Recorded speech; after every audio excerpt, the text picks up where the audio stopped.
Humans, this is an adoption campaign, but it's not for me or Mr. Buttons or Frank over there. It's for you, humans. This is a call to humans to adopt our movement, to adopt our cause. This isn't just about saving one of us. It's about saving all of us. Thousands of lives, every single day. It's about support for every one of us four, and sometimes not four-legged best friends, waiting to meet a best friend of our own. With Best Friends Animal Society leading the charge. Shelter by shelter, city by city. We can save thousands of pets each day. Join us. Together we can save them all.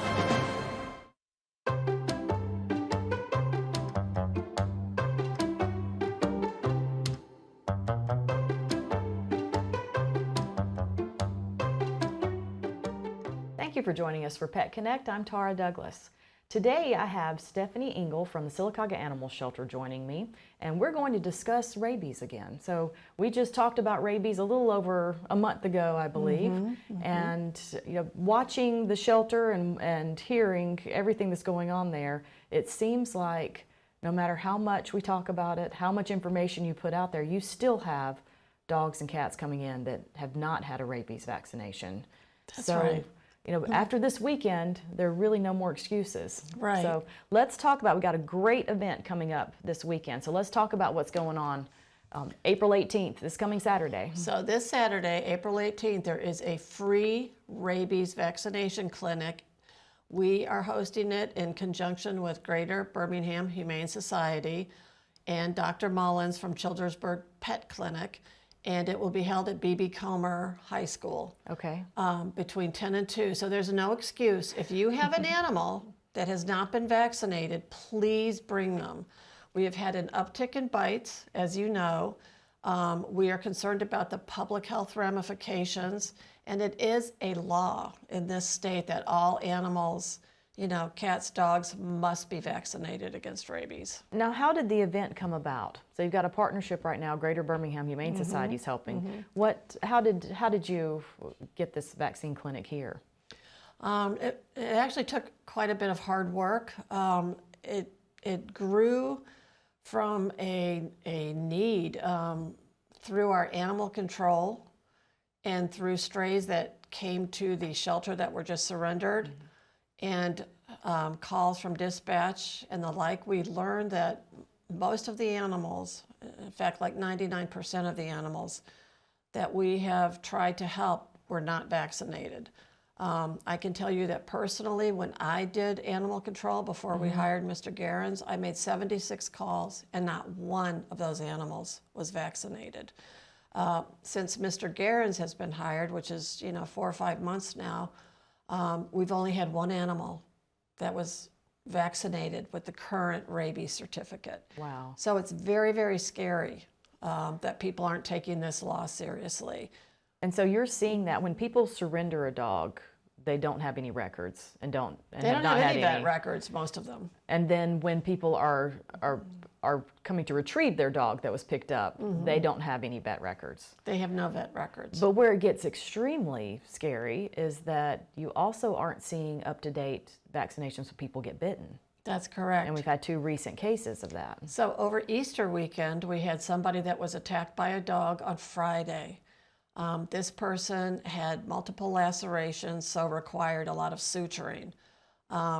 And then on Easter Day, we actually had a good friend of the shelter whose daughter was visiting from overseas, and she was out on her morning jog and was attacked by a dog.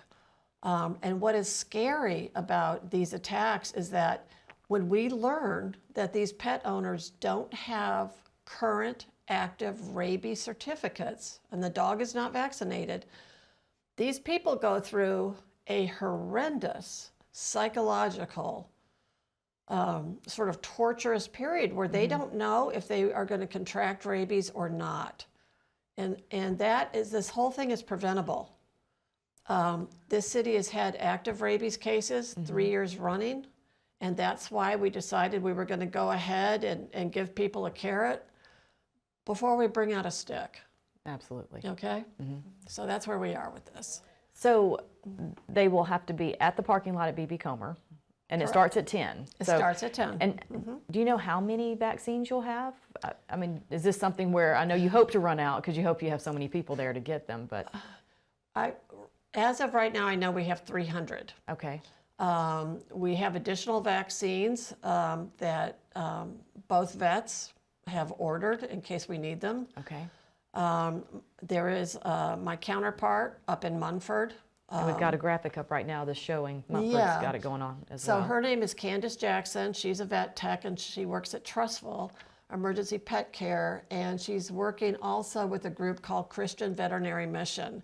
That entity has provided, I think, 400 vaccines, but that also includes a DHPP. Okay. So these are annual vaccines plus the rabies vaccine, and that's why they're having a $12 charge. Okay. But it also includes free microchipping in Munford at the Baptist Church on Okay. Route 21. And they're there 10 to 3 on Correct. Saturday. Okay. Correct. So that'll be great for the people that need all of the vaccinations. $12 is a deal. It's a very It's an amazing deal, so they It's- can get to yes. Munford. Yeah, so people that are like Alpine, Talladega North, please go to Munford to the Baptist Church on Route 21.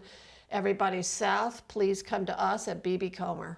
And so they'll get their rabies certificate and their tag and everything right there, right Correct. after the vaccination. Correct. But all animals need to be contained, correct? We Yes, got to have them yes. on leash or in a crate. So the dogs should be on leashes, and cats definitely need to be in a crate. And we are just trying to move them through in a mobile fashion. We don't want people necessarily out walking around. Okay. We do anticipate people may have to, exercise their animals a bit if we start to get a line. But we do have volunteers coming out to help us, and we do have 2 vets, maybe 3. Okay. So that should help. So you'll have more than one station where people can be getting their vaccine, so it can move Yes. it along a lot quicker. Yes. So, again, if you come and you see a line, don't get frustrated and leave, because that's going to be a very quick line. And it's Yeah. more important to have the rabies vaccine It's and really spend a little more important. time in a line doing that. Yeah. Now you said that is a huge number when you said about 99% of Yeah. the animals coming in have not been vaccinated. It's- Now, we discussed it again, but I think it's important for people to understand. So if you didn't get to see the show a few weeks ago where Stephanie and I discussed rabies and what happens with it, let's talk. It's a state law. All cats, dogs, and ferrets have to be vaccinated for rabies. Now, I don't know anybody with a ferret, but can somebody bring a ferret on Saturday if they need to get their rabies? Yeah, we're primarily focused on cats and really dogs. Like I said, in this city, because we've had rabies 3 years running, it has come from bats initially, and then when they fall from their place, whether it's caves or trees, what have you, the cats go to them. Okay. The cats have gotten rabies. So our concern is that these dogs will attack the cats, because that has happened, and then they will contract rabies and then bite a person, and then we're in trouble. And I think probably a lot of people don't understand, or think rabies, they think dogs and cats. They don't think about that it'll kill humans too. Yeah. So, that's where it does get so stressful, where Stephanie mentioned that we had someone visiting that got bitten by a dog that didn't have a rabies vax. Now, let's talk about what has to happen after that, because, that person, I've spoken to her several times, and it is a worry. Every day you're worried that you're going to get word from the vet that the dog actually does have rabies. Right. And so let's discuss that one more time, because of course we're worried about public health, we're worried about people, we're worried about what happens if you get bitten by a dog that has rabies and how dangerous that is for all of our community. But let's talk about what has to happen when that person gets bitten. So when a person is bitten, you must go to the hospital. It has to be reported. Your physician will then alert Alabama Public Health. The dog has to be quarantined at a veterinarian's office. You're not allowed to keep it at the house to make observation, neither are we. Has to be a licensed vet to observe the dog. The dog will be held at the vet's for 10 days, and they will make a determination. In the meantime, the victim of whoever this is, it's frightening for them, because they don't know if they're going to contract this virus or not. And rabies, the symptoms are very similar to just like a simple cold or flu. And once those symptoms are visible, it's already gotten into the central nervous system and there is no cure. So once those symptoms hit, you basically have 11 days. That's it. So that's what we're trying to tell people. And I will tell our audience that I learned recently from talking with people in our courts that because this is a state law, you know, it's not just a slap on a wrist. They issue a bench warrant and they come and they will arrest you and you will have to be in a holding cell and you actually have to bond out. So it's a really serious deal, and that's why we're begging people to come to this clinic, get your animals, you know, vaccinated. We can only take 2 per household because we want, you know, as many people to come and get their pets vaccinated. We have had people call and say, well, I've got 10 animals I need to bring. We can't do 10 per household. Okay. You know, that's not fair to the community at large. We're trying to get, you know, sort of spread the love, if you Okay. will. Okay. Well, this is amazing that you've got this going on here, amazing that it's going on in Mumford. So please plan on going out on Saturday and getting your animals vaccinated if you haven't already done it. So remember, in Sylacauga, it's rabies only and it is free. And if you need more than rabies, if you need your annual vaccines for your pet, then that's in Mumford at the First Baptist Church, and that's $12.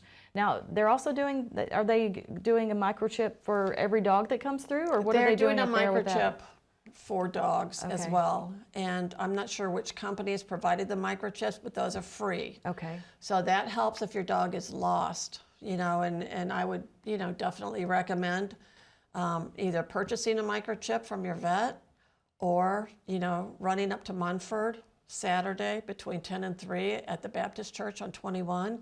And they can provide you with annual vaccines, which includes, you know, your rabies, and then a microchip for $12, which is a great deal. Well, that's such an amazing service that you guys have figured out a way to provide for the Yeah. community.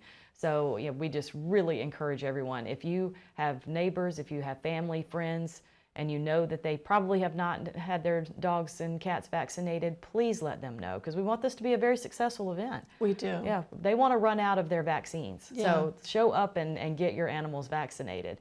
So now let's talk about very quickly shelter needs. You're here. What kind of needs do you have right now for people that are wanting to donate? And Actually, it's always dry dog food, okay, adult food, and puppy food. We've got quite a large quantity of wading pools have come in, so thank you for that, Great. because our dogs need that with this heat wave we're in the middle of. I think adult canned dog food we're in short supply. okay. So if you're thinking about donating to the shelter, make sure to check you can check the Facebook page, and you have there's an Amazon wish list, so you can always find out what they need. But we're not walking dogs this Saturday. We've got these vaccination clinics going on. Yeah, the shelter is closed Saturday because of the vaccination clinics, and there's also an adoption event at PetSense. Okay. Also Saturday. Great. So now will the very adoption busy. event have primarily cats at PetSense? It'll be some cats and kittens and a couple dogs. Okay, perfect. Okay. So you've got all kinds of activities that involve animals this weekend where you can come out and support the community. So make sure to share all this information, share the information about the vaccine clinics, and when you get a chance, share information about our Pet of the Week. We have Leah, and how old is Leah? Is she a little over a year old, Just you a think? little over a year. Really sweet animal. That is a precious dog. So great disposition. and she is fixed now. She's up to date on all of her vaccines, Yes, she including is. rabies. Uh-huh. So she will be ready to go to a home immediately. So if you're looking for a wonderful, sweet dog, she is a fan favorite, let me tell you. Go out there and meet Leah or share information with your friends and family. But remember, do not show up to meet her Saturday, because everything's going on Saturday and the shelter will be closed to visitors on Saturday. But most of all, get your pets vaccinated. Rabies is very dangerous. So Stephanie and her crew at the shelter, with the help of Dr. Mullen and Greater Birmingham and everyone else, they are providing such a great thing. So come out this Saturday, 10 o'clock, B.B. Comer High School. Get your dogs vaccinated for rabies. It's free. So, and thank you so much for coming Well, thank on you and talking about for everything. the service you provide, and do come out, everybody. We want this to be super successful. All right. Well, we'll have you back on sometime soon to update us, hopefully Okay. telling us Yeah, I'd love to that come you back. ran out of vaccines. I hope so. So we'll have more Daybreak after these messages. Thanks for joining us.